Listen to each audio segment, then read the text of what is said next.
kick-ass switch, putting the K in magic. I'm Joanna DeVoe, and this is a video for all of you posers, phonies, and inauthentic people out there, and those of you who are judging those people. I just want to say that in my 20s, I was a total disaster, and you probably could have accused me of being inauthentic or phony or a poser.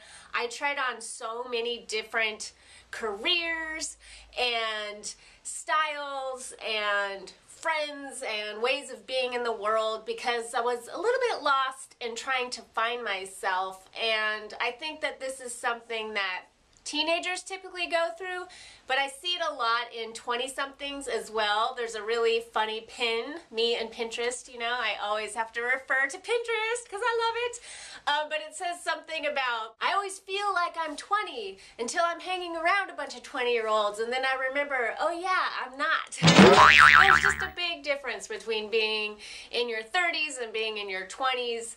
At least in my experience, in your 30s, the beginning might start out a little bit rough, but as you start getting up into your 40s, all of a sudden you find that you have kind of found yourself and you start to get into a groove.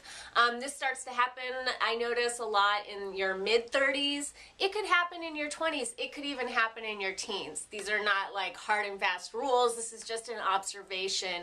But I've also noticed a lot of my favorite YouTubers have evolved, and some of them are in their mid-20s, their late 20s, and they're making big shifts in their life, and I notice other people wanting to like call them out on that, like, oh, what, now you're all light and love? I thought you were about darkness.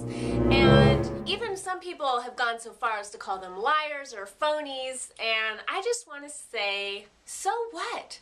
What if they were liars? What if they were phonies? What if they were insecure about themselves and didn't know who they are? Are you really going to throw eggs at them now that they are trying on the next phase of their life, moving into the next phase of their life? What does it matter to you? If you feel that somebody is inauthentic, if it's not resonating with you, you can move on. Maybe that is who they are in the moment, authentically lost and grasping, trying on another ill-fitting identity out of a need to feel a sense of safety or in control or to create a sense of power for themselves. I'm pretty sure most of us have done that at least once in our lives. Maybe it pushes a button in you because it hits a little too close to home and reminds you of yourself, or maybe the way that you were when you were younger. And if that's the case, I would say that it's a call from Spirit to practice a little bit of self-love for who you are now and for who you used to be. It's just a call to have compassion for yourself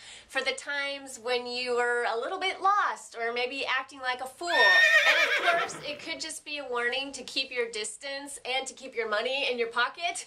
Lost, grasping people do not make the best partners or trustworthy friends, but that doesn't mean that you can't show them some kindness and even patience, even as you build up boundaries around yourself and say, no, I'm not going to let this person into the circle of my life, but I wish them well, because who they are today doesn't necessarily reflect who they're going to be tomorrow, and the path to deep soul level authenticity is often a winding one, and I think for most of us it's a lifelong process. Just a little food for thought, something I was thinking about on my drive home from yoga today. Much love, peace.